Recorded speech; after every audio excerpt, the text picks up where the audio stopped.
Boa noite, meus irmãos, seguidores da página Pregações Espíritas. Sejam todos muito bem-vindos. Hoje, dia 28 de agosto de 2021. Queremos comunicar a todos vocês que a partir desta data, do dia de hoje, nós estamos inaugurando o serviço permanente de pregações na página Pregações Espíritas. As pregações acontecerão todos os sábados, às 20 horas, para abordar temas doutrinários do Espiritismo, temas do Evangelho do nosso Senhor Jesus Cristo, e que entendemos, com a ajuda dos amigos, dos benfeitores espirituais, dos espíritos participantes da codificação kardeciana, pertinentes para o nosso crescimento, temas para o nosso melhoramento, para a nossa evolução espiritual. E neste dia de hoje, véspera da data em que Dr. Bezerra de Menezes completa amanhã, no dia 29, 190 anos de sua encarnação como Adolfo Bezerra de Menezes. Ele que foi considerado o Allan Kardec brasileiro, também recebeu o título de médico dos pobres, dada a sua caridade, o seu amor, a sua atenção para com os pobres e para com os seus pacientes em geral. Então, faremos uma humilde, simples, pobre homenagem a esse espírito de escol, benfeitor de todos nós, necessitados, doentes do corpo e da alma. E, como leitura preparatória, nós vamos ler do Evangelho de Lucas, capítulo 19, versículos 1 a 10. É a passagem em que Jesus se encontra com Zaqueu. Entrando na cidade, atravessava Jericó. E eis que um varão chamado pelo nome de Zaqueu, que era chefe dos publicanos e rico, procurava ver quem era Jesus, mas não podia, por causa da turba, porque era pequeno na estatura. E correndo adiante, subiu em um sicômoro, a fim de vê-lo, porque estava prestes a passar por aquele lugar. E quando chegou ao local, olhando para cima, disse Jesus para ele: Zaqueu, apressa-te e desce, pois hoje é necessário permanecer em tua casa. Ao verem isso, ele, apressando-se, desceu e o hospedou com alegria. Ao verem isso, todos murmuravam, dizendo: ele foi pernoitar com um varão pecador. Ficando de pé, disse Zaqueu ao Senhor: Senhor, eis que dou metade dos meus bens aos pobres, e, se extorqui algo de alguém, restituo em quádruplo. Disse-lhe Jesus: hoje houve salvação nesta casa, porque este também é filho de Abraão, pois o Filho do Homem veio buscar e salvar o que está perdido. Vamos fazer a nossa oração. Senhor Jesus, nosso Mestre, Deus, nosso Pai, amigos e benfeitores espirituais, espíritos familiares e simpáticos, todos vós que labutais em nosso proveito, para que nós cresçamos, para que nós progridamos, para que nós possamos alcançar a perfeição relativa que é possível de ser alcançada já nesta fase em que estamos. A todos vós agradecemos pela proteção, pelas bênçãos que temos recebido, pelas inspirações, pelas orientações e, em especial, no dia de hoje, agradecemos a Dr. Bezerra de Menezes, que muito tem cuidado de nós ao longo de várias encarnações e, em especial, desta. Queremos agradecer por tudo, homenageando-o e louvando-o, porque tu és, Dr. Bezerra, um grande amigo e um grande benfeitor e um grande médico de todos nós, cumprindo as exortações que Jesus, o grande médico de nossas almas, nos exortou a fazer.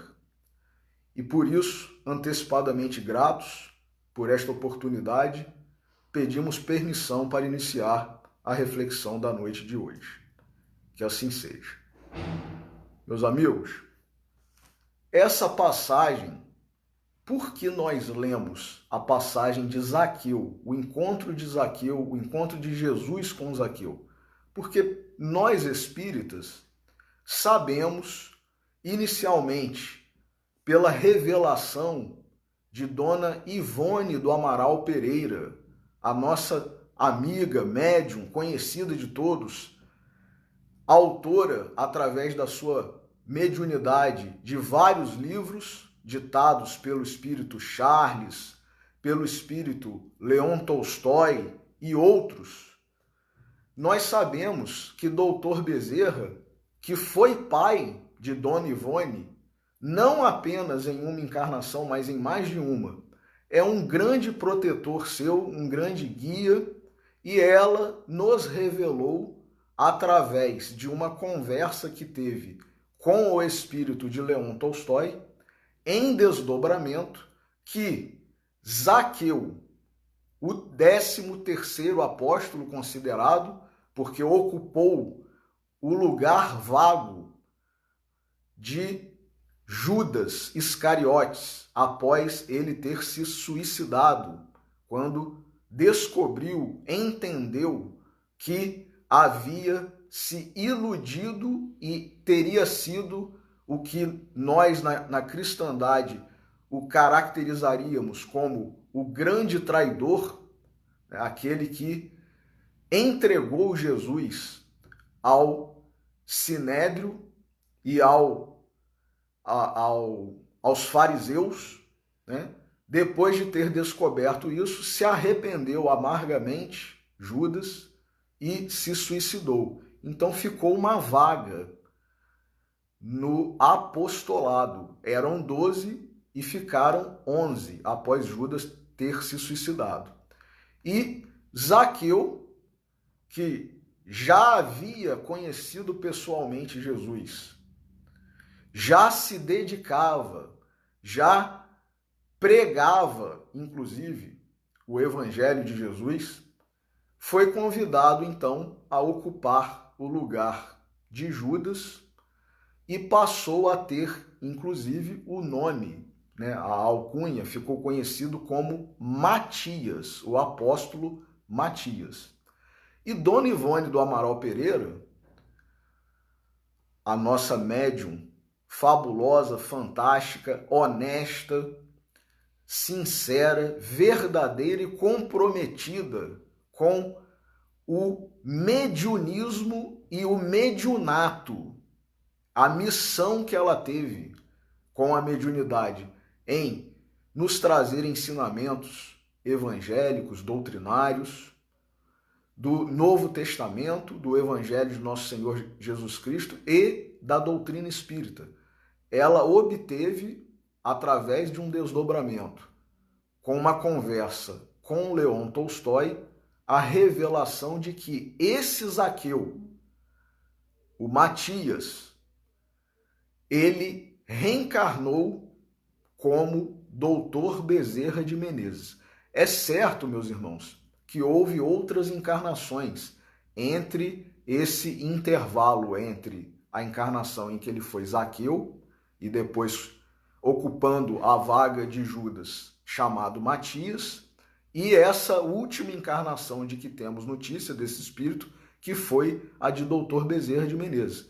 No livro de Jorge Damas, livro excelente, maravilhoso, recomendo, inclusive, a leitura por quem quiser conhecer melhor, de forma mais aprofundada, com detalhes, as várias encarnações e, sobretudo, a encarnação desse espírito como Zaqueu, principalmente, e como Adolfo Bezerra de Menezes. Livro intitulado O 13º Apóstolo, autoria de Jorge Damas. Excelente livro. E ele nos ensina aqui, nesse livro, que Doutor Bezerra, ainda quando Zaqueu já se comprometera, já assumira essa missão, né? Esse sacerdócio que foi desenvolvido, iniciou-se naquela mesma encarnação, o que é raro, meus irmãos. Na maioria das vezes, nós não conseguimos, na mesma encarnação, fazer tal mudança.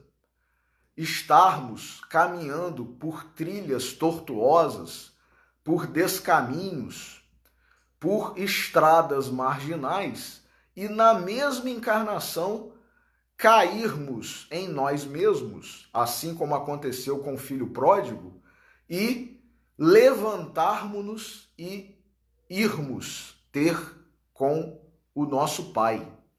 Mas Zaqueu fez isso, um dos poucos, assim como Maria de Magdala, por exemplo, Saulo de Tarso, então convertido em Paulo, e alguns outros. Mas Doutor Bezerra, então Zaqueu, naquela época, conseguiu fazer isso. E nós, antes de falarmos de alguns destaques que Jorge Damas faz e alguns outros que nós trouxemos para a nossa reflexão de hoje, vamos analisar primeiramente a passagem do Novo Testamento e, com a ajuda dos amigos e benfeitores espirituais, Emmanuel, Humberto de Campos, Rodolfo Caligares e muitos outros, a própria Ivone do Amaral Pereira e muitos outros, vamos tentar extrair algumas lições que Jesus e os seus apóstolos, em especial Lucas, no caso, que é o que narra esse episódio, quiseram nos deixar para a posteridade. Então diz Lucas: entrando na cidade, atravessava Jericó. Quem entrando? Jesus. Jesus, os seus apóstolos, os seus discípulos e os que o acompanhavam. Ele estava entrando em Jericó. Jericó, segundo nos contam os historiadores, os estudiosos do Novo Testamento, os cristãos e esses outros que nós citamos, como o próprio Jorge Damas, Emmanuel, Humberto de Campos, Haroldo Dutra Dias, dizem todos eles que Jericó era a segunda cidade mais importante daquela região da Galileia e que era de uma economia, né, de uma expressão econômica em razão do comércio, do turismo, inclusive, porque a cidade era muito agradável, não tinha grandes variações de temperatura, era muito própria para estações de veraneio, embora em todos os meses do ano não havia apenas altas temporadas. A cidade de Jericó era boa para se hospedar, para se banhar nas piscinas, nas termas, né?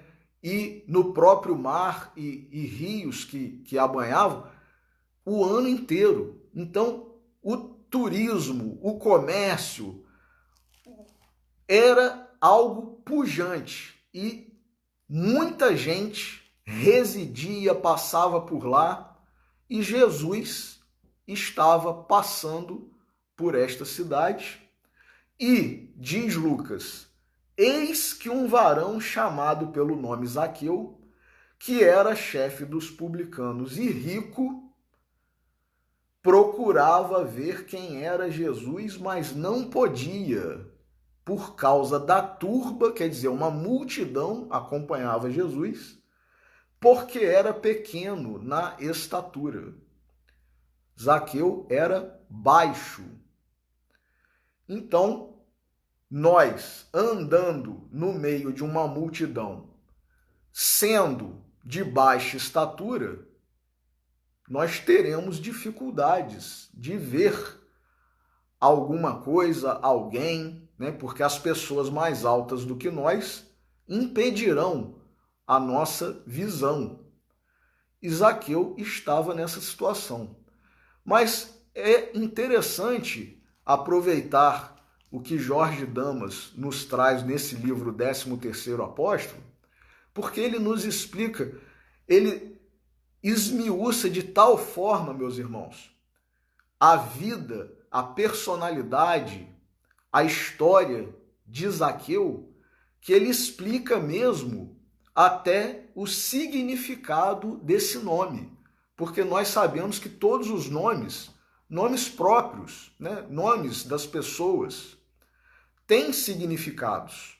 Né? Nós sabemos, por exemplo, que os nomes que terminam com El, Daniel, Gabriel, Ismael, Rafael, e todos têm algum significado ligado a uma atuação de Deus, né? Uma mensagem de Deus. Mas não apenas esses, todos os nomes têm um significado. E olha que curioso, meus irmãos, Jorge Damas nos traz. Zaqueu era um nome que era comum tanto na Grécia quanto na Galileia, na Palestina, naquela região. Em ambas as línguas, tanto no grego quanto no hebraico, tinha, né, como tem, o mesmo significado. Zaqueu significa, né, reto, honesto, puro, justo. E que curioso, quem estava nomeado com este nome, né? Fora batizado, né? Dentro das tradições lá hebraicas, judaicas, este que, quando adulto, se direcionou para o exercício de uma profissão que lhe acarretava o estigma, a taxação, a adjetivação de desonesto, impuro, injusto. Por quê? Porque ele era cobrador de impostos, publicano, aquele que se dispunha a cobrar de seus compatriotas, dos hebreus, dos judeus da sua região, impostos que eram devidos a Roma. Então, se já havia uma revolta, uma indignação, uma não aceitação dos judeus de uma forma geral e dos hebreus, de uma forma mais abrangente, em relação ao domínio, à exploração que Roma exercia sobre aqueles povos, o que não pensar de alguém que é da nossa etnia, da nossa nacionalidade, que se presta a favorecer aquele país, aquele império, aquele rei, aquele imperador, a continuar obtendo lucros, obtendo ganhos através da exploração, né, da tributação de impostos. Então, Zaqueu era um publicano, mas ele não era apenas um publicano, ele era o chefe dos publicanos. Quer dizer, é aquele sujeito que é extremamente odiado. As pessoas têm ojeriza, têm nojo, tinham, né, nojo daquela pessoa, né, daquele hebreu, daquele judeu cobrador de impostos de seus compatriotas para fornecer para Roma, para o imperador. Então, ele era muito desprezado, muito hostilizado. Era chamado de tudo quanto é nome que nós possamos imaginar. E curioso que o nome Zaqueu, como nós acabamos de dizer, significa, né, assim como significava já naquela época, honesto, justo, reto, puro. E por que os publicanos e, mormente, o chefe dos publicanos eram tão odiados? Apenas porque se prestavam a dar o dinheiro da sua população compatriota, dos seus irmãos, daqueles que eram da sua mesma etnia, da sua mesma raça, da sua mesma nacionalidade, aqueles que eram os exploradores. Era apenas por isso? Não. Além disso, que já era um grande motivo da ojeriza, do nojo, do ódio que os judeus sentiam pelos publicanos e, em especial, pelos chefes dos publicanos. Além disso, esses publicanos e chefes de publicanos, geralmente, na grande maioria, digamos, 99,99%, acabavam se enriquecendo. Por quê? Porque ensinam-nos, esses todos historiadores, estudiosos, assim como Jorge Damas no seu livro, que eles pagavam antecipadamente, os publicanos e os chefes dos publicanos, eles pagavam o que Roma cobrava, eles pagavam antecipadamente.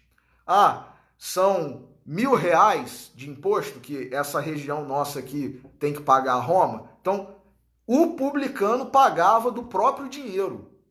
O chefe dos publicanos pagava do próprio dinheiro, do próprio bolso. E Roma autorizava que esses publicanos e esses chefes dos publicanos cobrassem, aí podia cobrar com juro, podia cobrar a maior, né, uma vez que você já antecipou o dinheiro, trazendo para os nossos dias de hoje, né? Quando nós pegamos um empréstimo no banco, o que o banco faz? Quanto que você quer de empréstimo? Você quer R$10.000? Assina o contrato aqui, né, e tal, e vai cair na sua conta o dinheiro daqui a 1 hora, daqui a algumas horas ou daqui a um dia, e o dinheiro entra na nossa conta. E o que acontece? O banco adiantou esse dinheiro para a gente. E o que a gente tem que fazer? Pagar juros ao banco, porque ele antecipou o dinheiro que nós precisávamos, que nós queríamos.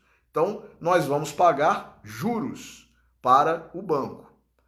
Era mais ou menos isso que os publicanos e os chefes de publicanos faziam. Eles adiantavam o dinheiro que Roma estava cobrando e eles cobravam dos judeus, dos seus compatriotas, com juros, com correção monetária, ou um pouquinho mais do que era realmente o devido, porque eles já tinham disposto, eles já tinham dispendido a quantia. Então, eles queriam ser compensados. E Roma autorizava que eles fizessem isso.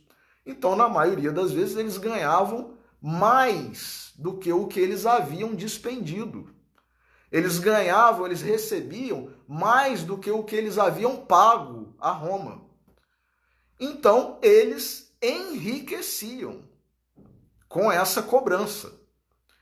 Zaqueu não era diferente. Ele havia enriquecido na função de chefe dos publicanos. Tinha uma casa suntuosa, era rico, apesar de ter o nome significando reto, puro, justo, honesto. E então, continua Lucas dizendo, procurava ver quem era Jesus, mas não podia por causa da turba, porque era pequeno na estatura. Meus irmãos, tem muitos simbolismos, embora o fato tenha acontecido de verdade, isso aqui não é uma parábola, né? É um relato de algo que aconteceu, né? Um fato ocorrido. Ele não conseguiu ver Jesus inicialmente por causa da sua baixa estatura. Olha que coisa interessante e ao mesmo tempo maravilhosa para nós refletirmos. Ele que estava nessa vida de querer enriquecer, de ter buscado as riquezas do mundo, a exploração dos seus irmãos, dos seus compatriotas, estava num patamar espiritual de pouca elevação ainda que momentaneamente. Porém, e além disso, né, além da nossa questão, da nossa estatura espiritual, que no caso de Zaqueu aqui também era física, corporal, ele era baixo, né, e estava num caminho de vida, numa opção de vida de baixezas, coisas que nós sabemos que geralmente fazem com que nós nos percamos ao longo das nossas vidas, das nossas encarnações. Por isso Jesus advertiu: é mais fácil um camelo passar pelo buraco ou pelo fundo de uma agulha do que um rico entrar no reino dos céus. Porém, atentemos, meus irmãos, Jesus não disse é impossível um rico entrar no reino dos céus. Jesus não disse isso. Jesus disse que é mais fácil um camelo passar pelo fundo de uma agulha, né, pelo espaço de uma agulha, do que um rico entrar no reino dos céus, porque a riqueza distrai, né, tira a nossa visão daquilo que é realmente importante ou daquele que é realmente o nosso Salvador, o nosso Redentor. Isso na maioria das vezes. Não generalizemos, meus irmãos. Não incorramos nesse erro, nesse pecado de colocar todas as pessoas de uma determinada situação, de um determinado grupo, no mesmo conjunto, como se todos os ricos fossem, né, avarentos, materialistas. Não é por aí. Tanto que Jesus disse, em vez de é impossível um rico entrar no reino dos céus, disse, é mais fácil um camelo passar pelo fundo ou pelo buraco de uma agulha. Mas então, Zaqueu, que estava nessa situação de baixa estatura física, corporal, e de baixa estatura espiritual pela vida que ele estava levando, procurando, em primeiro lugar, não o reino de Deus e a sua justiça, e todas as outras coisas lhe seriam acrescentadas. Zaqueu estava fazendo o caminho inverso. Ele estava procurando primeiro todas as outras coisas. E Deus, a justiça de Deus, o reino de Deus, ficariam para depois, né? Por acréscimo, por um outro momento das nossas vidas.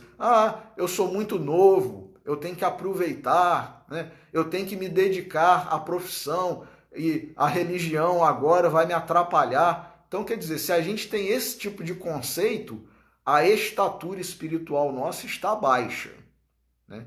Nós temos que buscar crescer em estatura espiritual. Então, continua Lucas. Não podia ver Jesus, embora procurasse ver, por causa da turba e porque era pequeno. Então, além da nossa questão individual, existe a turba. Isso é muito importante, meus irmãos. A turba, como diz o professor Humberto Vasconcelos, a multidão, ela é heterogênea. Nem todos que acompanhavam Jesus queriam seguir Jesus. Era uma turba, era uma multidão. Havia, por certo, para se ter usado essa palavra turba, havia uma desordem, uma confusão, uma bagunça, de certa forma, no meio daquelas pessoas que estavam acompanhando Jesus.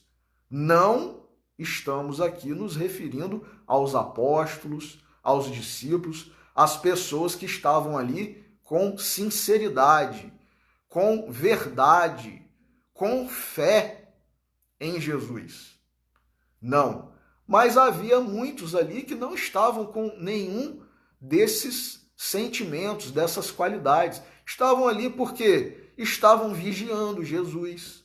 Estavam ali porque sabiam que Jesus já havia multiplicado pães e peixes. Estavam ali porque sabiam que Jesus já havia curado doentes de todos os tipos.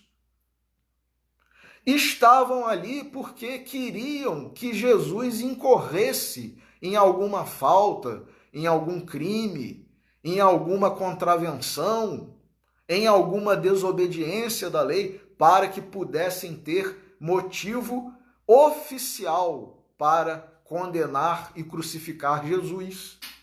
E muitos outros, curiosos apenas.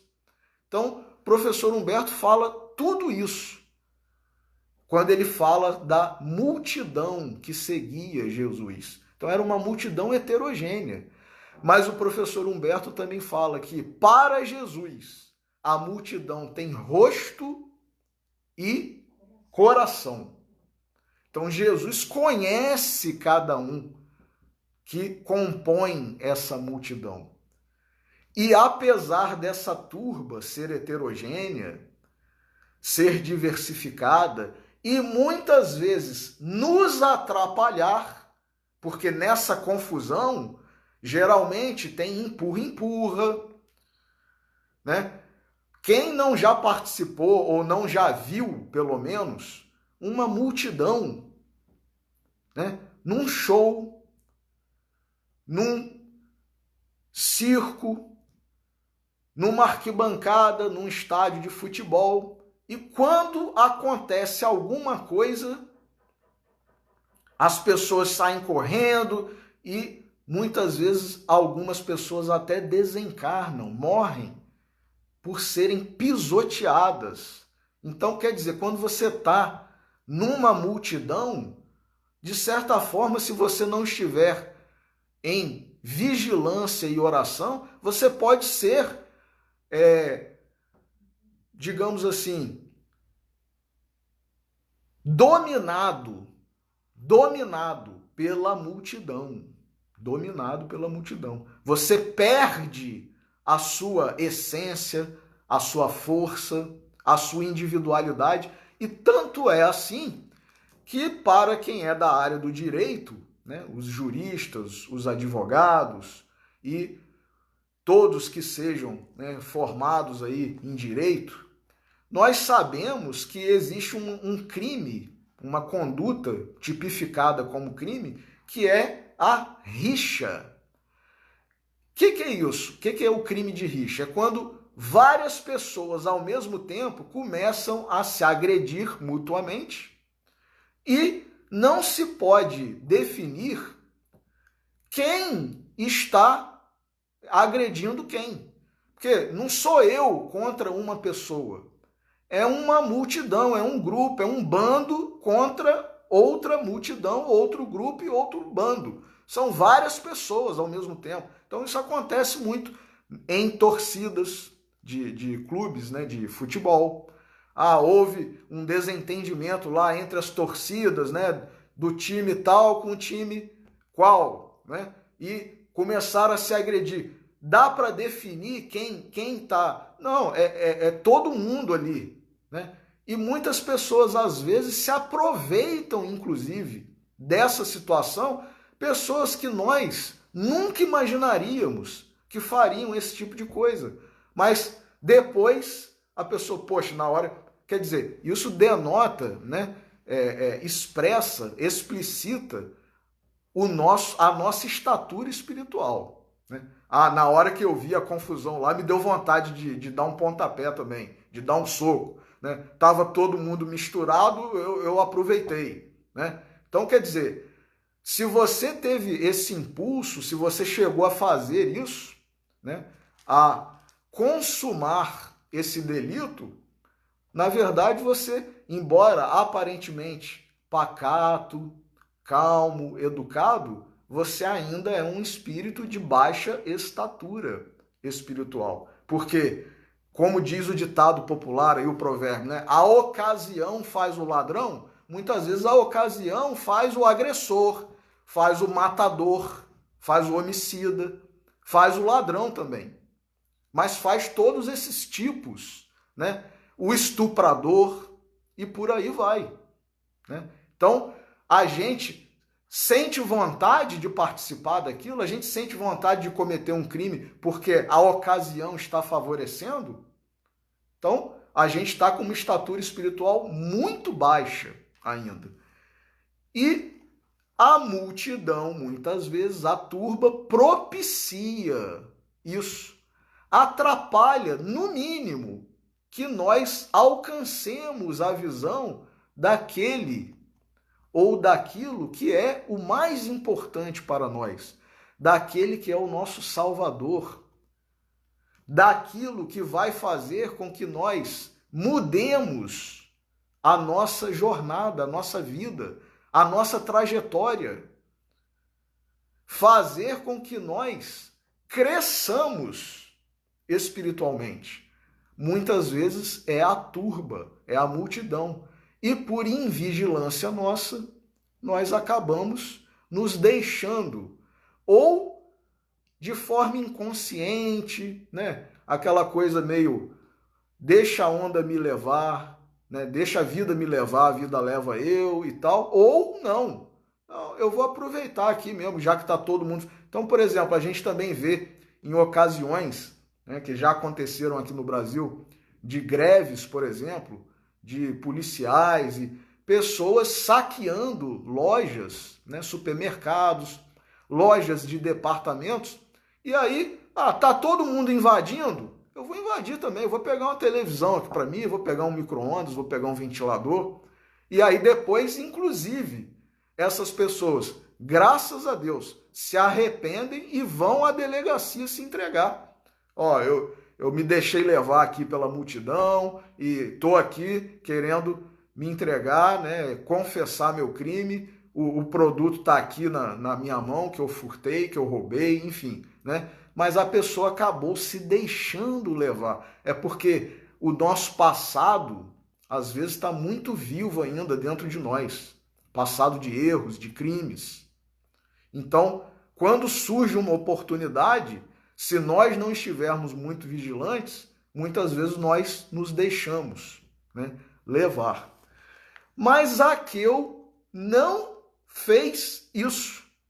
Ele não se permitiu ser dominado pela turba, pela multidão. Olha que interessante, meus irmãos. Ele, correndo adiante, subiu em um sicômoro a fim de vê-lo, porque estava prestes a passar por aquele lugar. Olha que maravilha, meus irmãos. Zaqueu correu adiante, quer dizer, muitas vezes a gente tem que sair do meio da multidão. A maioria das pessoas está pensando assim, está defendendo isso. Não é porque a maioria está defendendo, está pensando, está, enfim, fazendo, que está certo, não. Nós temos que ter discernimento, sabedoria espiritual para distinguir o certo do errado, o bom do mal. Então, a maioria agora está defendendo isso assim, é a favor disso, é a favor daquilo, faz isso, faz ou deixa de fazer aquilo. É a maioria? Então vamos analisar, porque nem sempre a maioria está fazendo o correto, está com a razão. Principalmente se nós nos pautarmos nos ensinamentos de Jesus. Então nós temos que ter olhos bem abertos, olhos de ver, ouvidos de ouvir. Será que isso que estão defendendo é o que um cristão verdadeiro deveria defender? É o que um cristão verdadeiro deveria seguir? Analisemos, meus irmãos, com a ajuda dos benfeitores espirituais. Os livros estão aí ao nosso alcance. Livros impressos, livros em PDF, livros digitais, e-books, né? Então, quem não quiser, como diria a ministra veneranda, não vai aproveitar essas lições. Mas quem quiser, existem as lições, os esclarecimentos. Então, basta nós querermos. Basta nós querermos. Então, Zaqueu saiu do meio da multidão e correu adiante. Quer dizer, ele foi na frente da multidão. A multidão, nesse episódio, estava literalmente atrapalhando Zaqueu, impedindo que ele visse, e se ele continuasse ali naquele meio, ele não ia conseguir realizar o seu intento, o seu sonho, o seu desejo, que era ver, conhecer aquele Messias, aquele que era o Salvador e é o nosso Salvador e sempre será. Então ele foi adiante e subiu. Olha aí, meus irmãos. Ele subiu, ele estava num nível mais baixo, seja fisicamente por causa da sua altura, da sua estatura, e espiritualmente, mas ele fez o esforço de subir num sicômoro. E interessante que o sicômoro é uma árvore da família das figueiras, que eu não sei se todos sabem, mas com a ajuda aí dos botânicos, né, dos biólogos, que estejam nos assistindo e que irão nos assistir. Parece-nos, ao que é relatado, pelo que é relatado, que o figo que nós comemos e nos deliciamos com essa iguaria maravilhosa, saborosíssima, dulcíssima, na verdade não é um fruto, é uma flor que, por causa da peculiaridade da figueira, ela não chega a brotar como flor, ela não floresce exatamente, ela floresce para dentro. E aí vira depois isso que essa fruta, né, entre aspas, que nós conhecemos como figo e que é tão saborosa, tão gostosa, tão maravilhosa, que inclusive não apenas na sua natureza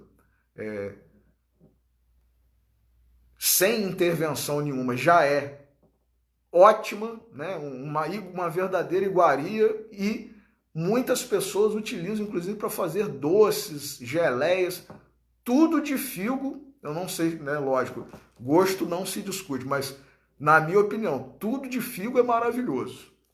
Então, é uma flor, na verdade, que não desabrochou, que não floresceu.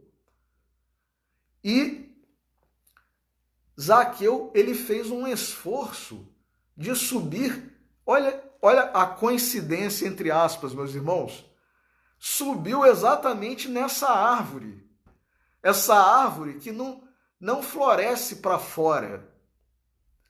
Ela floresce para dentro. Então, nós, quando queremos florescer, quando queremos, né, frutificar, nós não temos que estar preocupados com a opinião dos outros, o que os outros vão dizer, se vão nos criticar ou não. Ah, fulano, olha só, e nem, além de não termos que nos preocupar, nós não temos que querer que apareça, porque Jesus mesmo já havia dito: dai da vossa mão direita sem que a vossa mão esquerda saiba. Então, é fazer a caridade sem ostentação. É florescer não para que alguém veja, para que alguém elogie, para que alguém registre. Não, é florescer interiormente. É fazer essa mudança maravilhosa que vai proporcionar um fruto, muitas vezes sem que ninguém espere, porque não apareceu flor nenhuma. Então, olha que maravilha o simbolismo dessa passagem real. E ele sobe, então quer dizer, ele, além de subir, de ter feito esse esforço, ele, Zaqueu, agora não falando mais metaforicamente, não falando mais de forma simbólica, analisando as questões objetivas da situação. Ele era um chefe dos publicanos, meus irmãos. Imaginemos nós, algum funcionário público aí, né? Um chefe da Receita, um chefe da Secretaria de Fazenda, né? Algum funcionário público de alto escalão, de alta hierarquia, fazer algo como Zaqueu.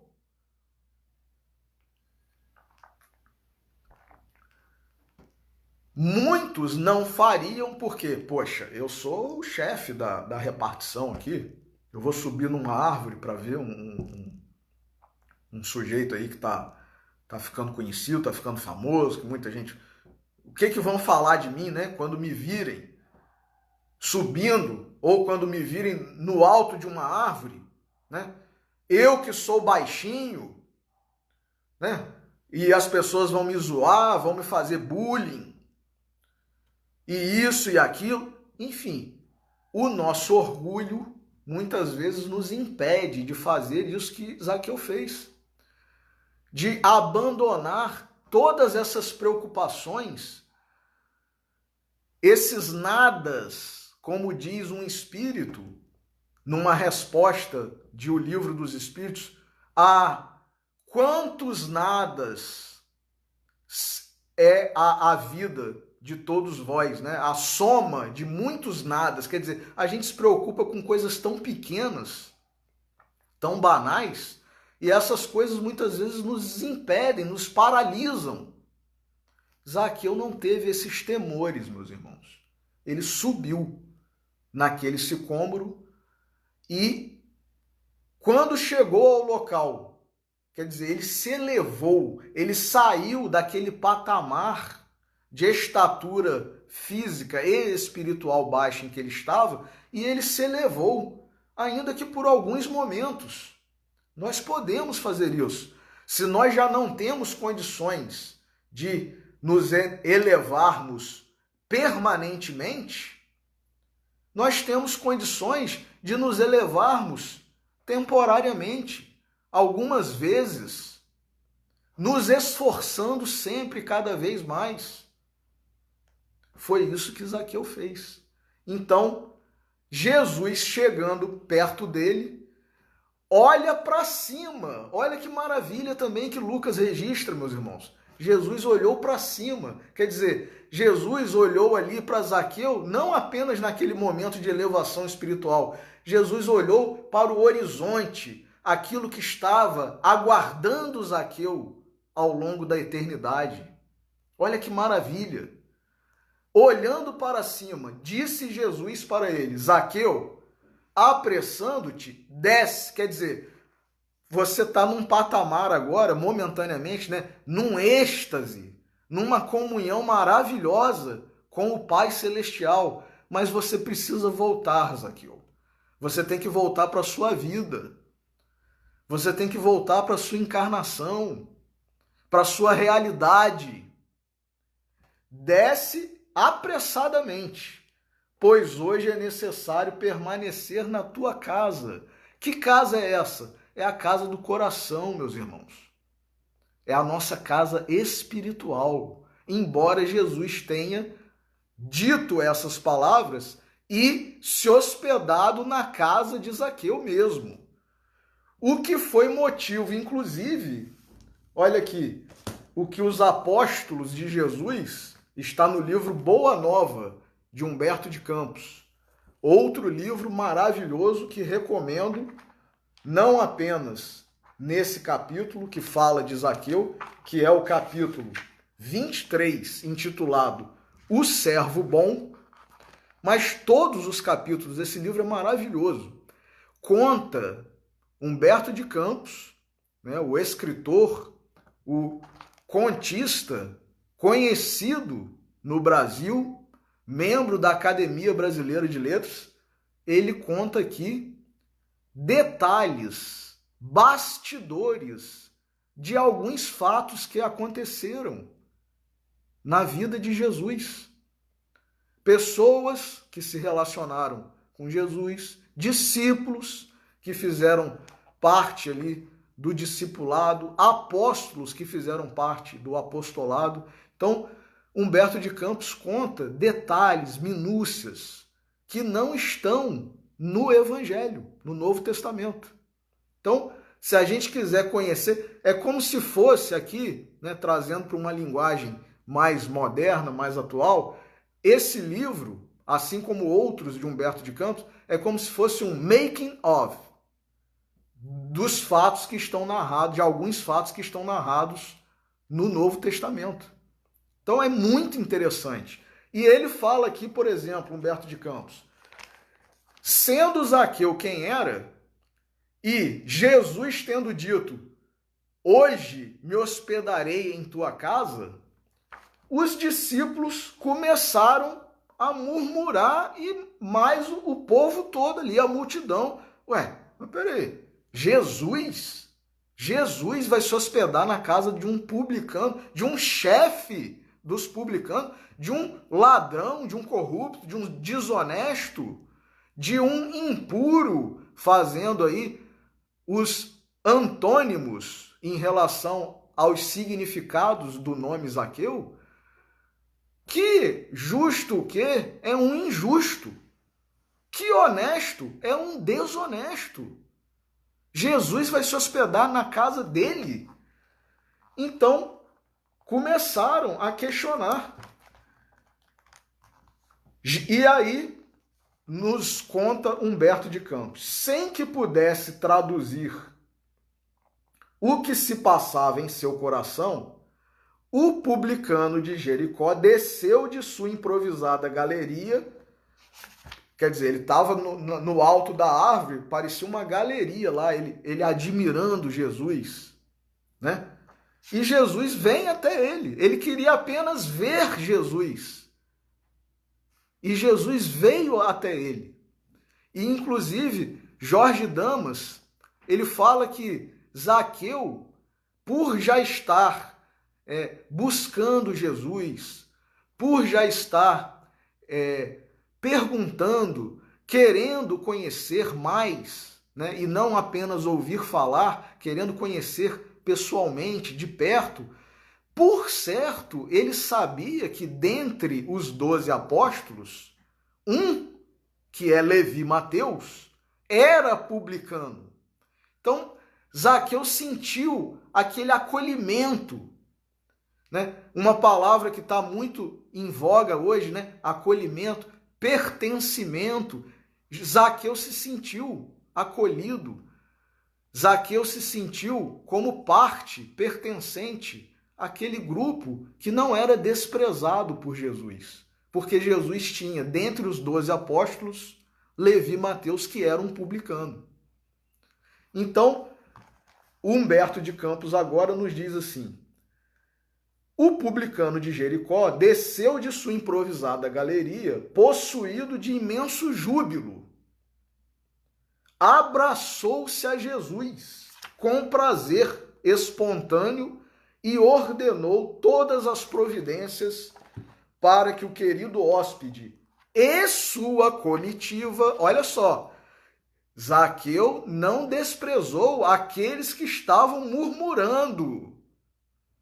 Ele estava ouvindo as murmurações. Ah, Jesus vai se hospedar na casa desse desonesto? Que é isso? Que absurdo e tal. Ele estava ouvindo isso. Mas ele ordenou aos seus empregados, aos seus servos, que providenciassem o recebimento, a hospedagem, né, a recepção de Jesus e de sua, como diz Humberto de Campos, comitiva, fossem recebidos em casa com a maior alegria. O mestre, quer dizer, Jesus, deu o braço ao publicano e escutava atento às suas observações mais insignificantes. Aí Zaqueu voltou tanto, desceu tanto da árvore, que ele já estava falando até, né, de coisas pequeninas, de coisas não importantes, de coisas insignificantes com Jesus. Só que Jesus deu o braço a ele e escutava atento às suas observações mais insignificantes com grande escândalo da maioria dos discípulos. E aí Humberto de Campos coloca aqui entre aspas: não se tratava de um rico que devia ser condenado? Perguntava Filipe, apóstolo, a si próprio. E Simão Pedro refletia intimamente: como justificar tudo isso se Zaqueu é um homem de dinheiro e pecador perante a lei?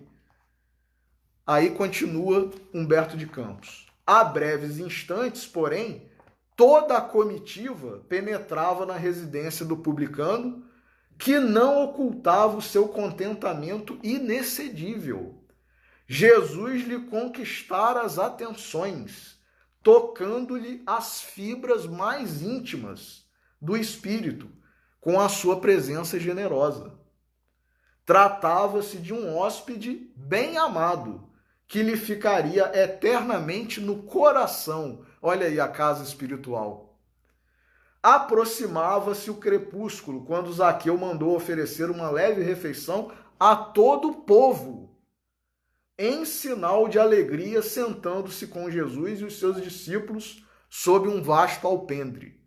A palestra versava sobre a nova doutrina e, sabendo que o mestre não perdia ensejo de condenar as riquezas criminosas do mundo, o publicano esclarecia com toda a sinceridade de sua alma. Foi aí que ele disse a famosa frase: Senhor, é verdade que tenho sido observado como um homem de vida reprovável, mas desde muitos anos venho procurando empregar o dinheiro de modo que represente benefícios para todos os que me rodeiam na vida. Olha aí, ele já vinha fazendo isso. Compreendendo que aqui em Jericó havia muitos pais de família sem trabalho, organizei múltiplos serviços de criação de animais e de cultivo permanente da terra. Até de Jerusalém, muitas famílias já vieram buscar em meus trabalhos o indispensável recurso à vida. E aí, olha o que Jesus responde para ele, meus irmãos. Abençoado seja o teu esforço, replicou Jesus, cheio de bondade. Zaqueu ganhou novas forças e murmurou: os servos da minha casa nunca me encontraram sem a sincera disposição de servi-los. Quer dizer, ele ajudava a quem o procurasse. Rico, publicano, chefe de publicanos.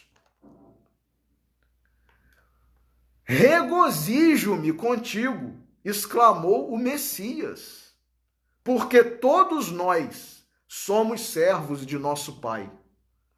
O publicano que tantas vezes for injustamente acusado, olha aí, experimentou grande satisfação. A palavra de Jesus era uma recompensa valiosa à sua consciência dedicada ao bem coletivo. Extasiado, levantou-se e, estendendo ao Cristo as mãos, exclamou alegremente: Senhor, Senhor, tão profunda é a minha alegria, que repartirei hoje com todos os necessitados a metade dos meus bens. E, se em alguma coisa tenho prejudicado a alguém, indenizá-lo-ei quadruplicadamente. Jesus o abraçou com um formoso sorriso e respondeu: bem-aventurado és tu, que agora contemplas em tua casa a verdadeira salvação. Alguns dos discípulos, notadamente Filipe, que foi aquele que havia feito um questionamento sem explicitar, e Simão, não conseguiam ocultar suas deduções desagradáveis. Olha só, meus irmãos, depois da fala de Jesus, mais ou menos aferrados às leis judaicas e atentando somente no sentido literal das lições do Messias, estranhavam aquela afabilidade de Jesus, aprovando os atos de um rico do mundo. Olha o conceito aí que muitas vezes nós temos. Os apóstolos Simão, Pedro e Filipe também tinham. Olha o conceito. Os ricos do mundo. Os ricos do mundo. E Jesus estava ali se regozijando junto com Zaqueu, abençoando Zaqueu. Os ricos do mundo, confessadamente publicano e pecador. E como o dono da casa se ausentasse da reunião por alguns minutos a fim de providenciar sobre a vinda de seus filhos para conhecerem o Messias, Pedro e outros prorromperam numa chuva de pequeninas perguntas. Por que tamanha aprovação a um rico mesquinho? As riquezas não eram condenadas pelo evangelho do reino? Por que não se hospedarem numa casa humilde, e sim naquela vivenda suntuosa, em contraposição aos ensinos da humildade? Poderia alguém servir a Deus e ao mundo de pecados? Olha só os questionamentos dos apóstolos. Os julgamentos que nós, muitas vezes cristãos, fazemos de nossos irmãos cristãos, de nossos irmãos não cristãos, de nossos irmãos nós espíritas. Os ricos, que é isso? São todos desonestos? são todos iníquos, são todos exploradores, são todos isso, são todos aquilo, e adjetivamos como se as pessoas não fossem espíritos individuais. Cada um tem a sua trajetória, cada um tem a sua necessidade, cada um tem o seu mérito, cada um tem a sua capacidade, cada um tem sua habilidade. E então Humberto de Campos continua. O mestre deixou que cessassem as interrogações e esclareceu com generosa firmeza. Amigos, acreditais, porventura, que o Evangelho tenha vindo ao mundo para transformar todos os homens em miseráveis mendigos? Há cristãos que defendem isso, meus irmãos. Riqueza é um sinônimo de condenação eterna. Não podemos ser ricos, não podemos ter dinheiro. Então, quer dizer, como que a gente sobrevive, como que a gente luta para crescer, para melhorar? Isso é uma expressão da lei de progresso que está em nós, embora muitos de nós expressemos de forma equivocada. E queiramos mais o dinheiro, o luxo, o prazer, do que fazer algo bom com esse talento que Deus nos concedeu. Está no Evangelho segundo o Espiritismo, capítulo 16. Não se pode servir a Deus e a Mamon, mas existem dois itens. Um é utilidade providencial da riqueza. Provas da riqueza e da pobreza. São duas provas. E o item seguinte, que é, deixe-me ver aqui,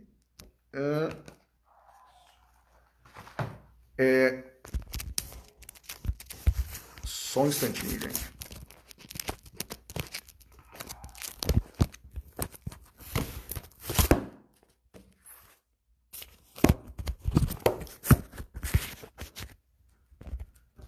Evangelho segundo o Espiritismo, capítulo 16. Não se pode servir a Deus e a Mamon. Olha o que tem aqui.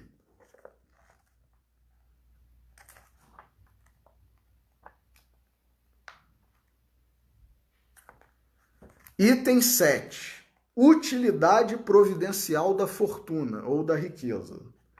Item 8. Desigualdade das riquezas. Então parece coisa, da forma como muitos de nós interpretamos, que todos os ricos são maus, são exploradores, são opressores, são aproveitadores, são desonestos, e que as pessoas que trabalham para esses ricos e tal são uns coitados, vítimas da sociedade, vítimas dessas pessoas ricas. Quer dizer, lei de causa e efeito não existe mais, né? Nós somos vítimas dos opressores, dos capitalistas, dos ricos.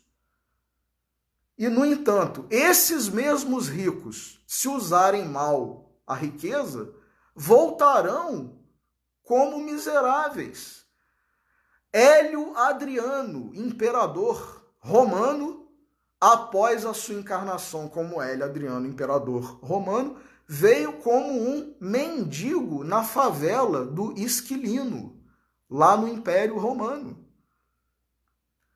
O senador Públio Lentulus, que é o nosso querido, amado, benfeitor Emmanuel, quando Públio Lentulus, senador romano, voltou na encarnação seguinte, 50 anos depois, que é o título de um romance de Emmanuel, como um escravo grego. Então, nós mesmos somos os causadores das dificuldades que nós passamos, das opressões que nós passamos, das explorações que nós passamos. E há pessoas, lógico, que se prestam a servirem desses instrumentos da lei de causa e efeito, desses instrumentos da justiça, e pagarão. Porque não é porque a pessoa está numa posição que ela tem, como nós dissemos já há pouco tempo agora aqui na nossa pregação de hoje, ela tem que andar como a maioria.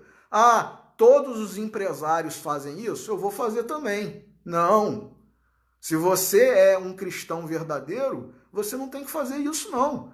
Você tem que botar sua cabeça para pensar, sua consciência, seu discernimento e ver, isso é o que Jesus faria como um empresário? Porque o fato de ser empresário não significa que a pessoa é má, desonesta, exploradora. Nada disso, meus irmãos. Tanto é assim que nesses dois itens, prova da riqueza e da pobreza e utilidade providencial da riqueza, que está no Evangelho segundo o Espiritismo, capítulo 16, Deus concede essa prova da riqueza para que nós façamos bom uso.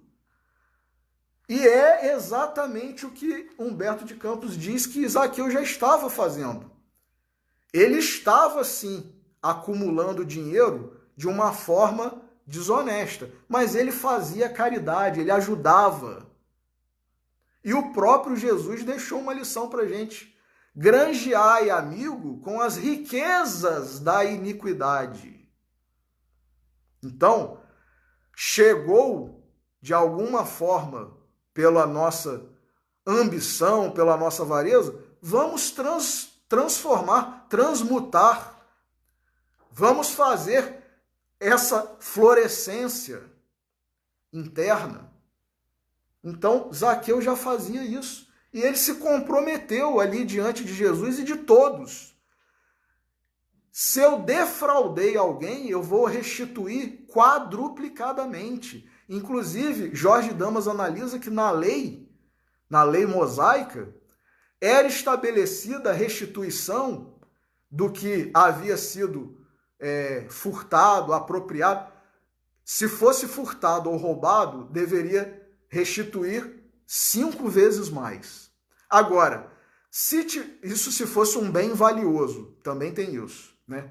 Agora, se fosse algo que não fosse valioso e que de alguma forma tivesse chegado até mim, né, que sou o que está cometendo o ato ilícito, a lei determinava que fosse devolvido aquele valor ou aquele bem com um acréscimo de 20%.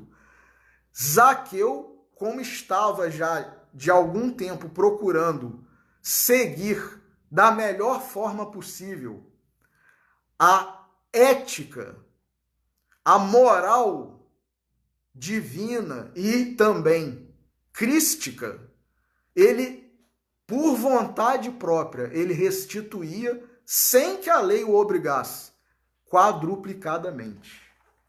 Então, termina aqui Humberto de Campos dizendo: amigos, acreditais, porventura, que o Evangelho tenha vindo ao mundo para transformar todos os homens em miseráveis mendigos?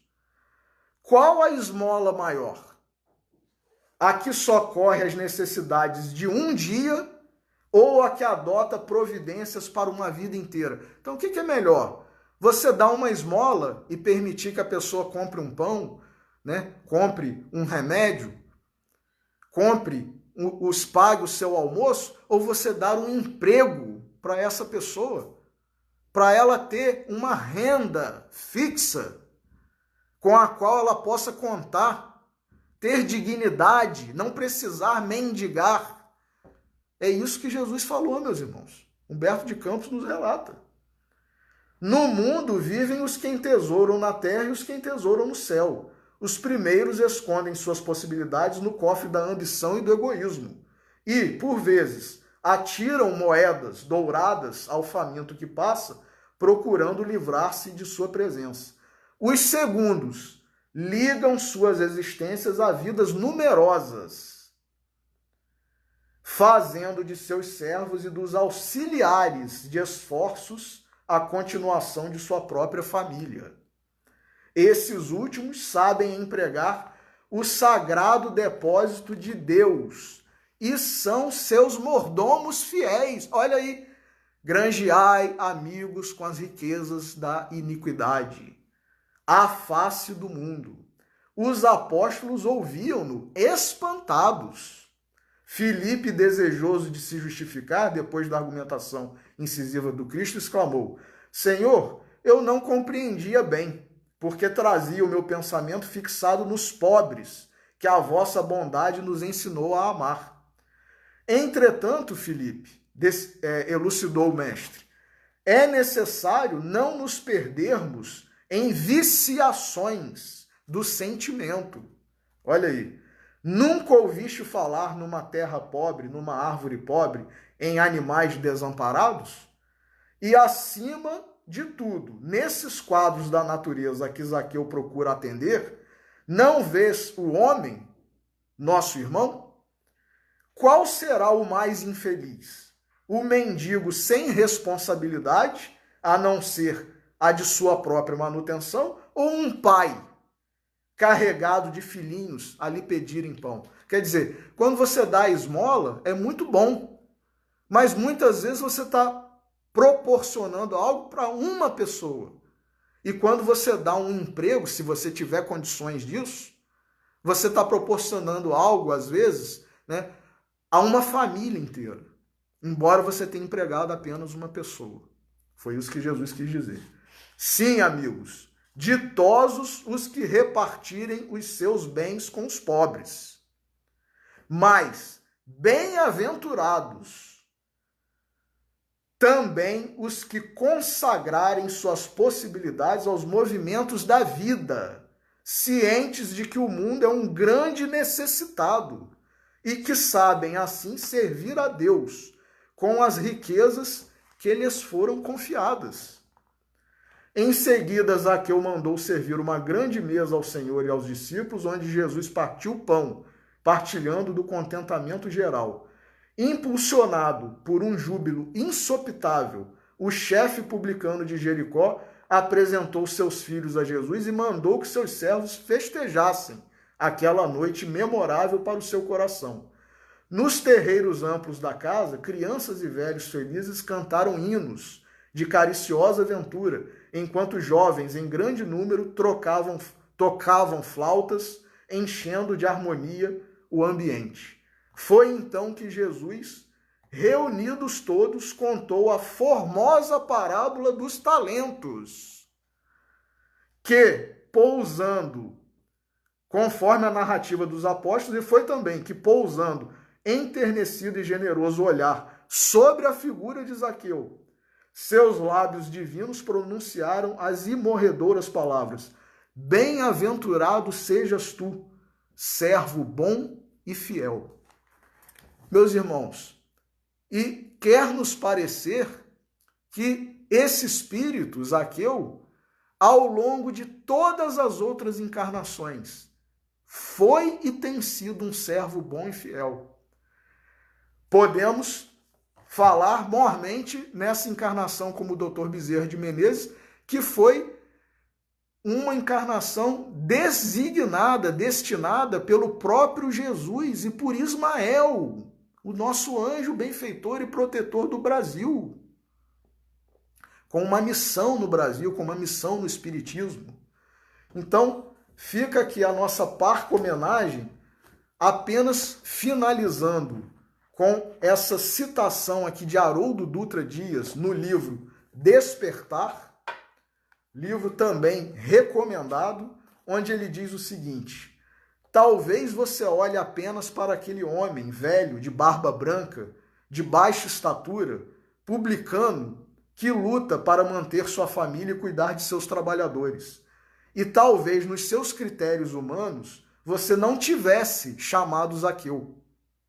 No entanto, onde o olhar humano via Zaqueu, o olhar do Cristo via Bezerra de Menezes. Portanto, a grande obra de recrutar Zaqueu era, na verdade, a obra de transformá-lo em Bezerra de Menezes. Porque ao transformá-lo em Bezerra de Menezes, todos os patriarcas encontrariam um caminho para a regeneração de seus espíritos. Que maravilha, meus irmãos, que lição de vida, de estímulo, de esperança para todos nós.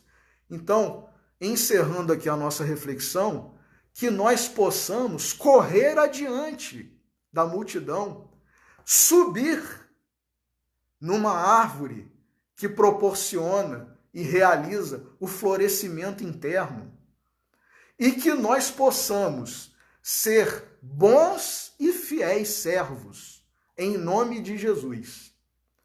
Que ele receba essa homenagem, a nossa gratidão, e eu quero comunicar também que, além de como nós dissemos no início, nós estarmos inaugurando hoje o serviço permanente na página Pregações Espíritas, de pregações todos os sábados, às 20 horas, nós abriremos um canal no YouTube com o nome Pregações Espíritas, onde serão também publicadas as pregações realizadas aqui. Então estão todos convidados a participar, a difundir, a compartilhar, e quem quiser colaborar conosco será muito bem-vindo. E nós já estamos idealizando aí convites de pregadores, de palestrantes, e aceitamos ajuda para a nossa página e para o nosso serviço em nome de Jesus. Então vamos fazer a nossa oração final, agradecendo a esse Espírito maravilhoso, iluminado, misericordioso, que tem nos ajudado, não apenas agora, nessa última encarnação, em que amanhã completam-se 190 anos, que foi no dia 29 de agosto de 1831, como o Dr. Bezerra de Menezes, mas desde a época do Cristo, já como Zaqueu, deixando-nos essas lições maravilhosas, que nós saibamos aproveitar tudo isso, e que Jesus, os benfeitores, nosso Pai Celestial e Dr. Bezerra de Menezes nos abençoem e permitam que nós encerremos a reflexão da noite de hoje. Que assim seja. Meus irmãos, muito obrigado pela audiência. Que tenhamos um final de semana de paz, uma semana de paz, de lutas, de fé, de esperança, e uma boa noite a todos.